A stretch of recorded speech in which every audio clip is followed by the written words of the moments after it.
I'm in North Maclean on the outskirts of Brisbane, where this house had literally gone to the dogs.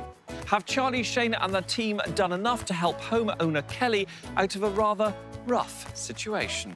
Raising 3 children and a menagerie took its toll on this 3-bedroom property.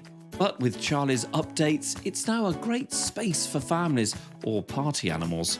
Eco-friendly types will love it here too, with new composite decking made of recycled timber and plastic, not to mention the 5 acres to explore. Inside, Shayna did away with the doggy damage using fresh paint, new flooring and new window blinds.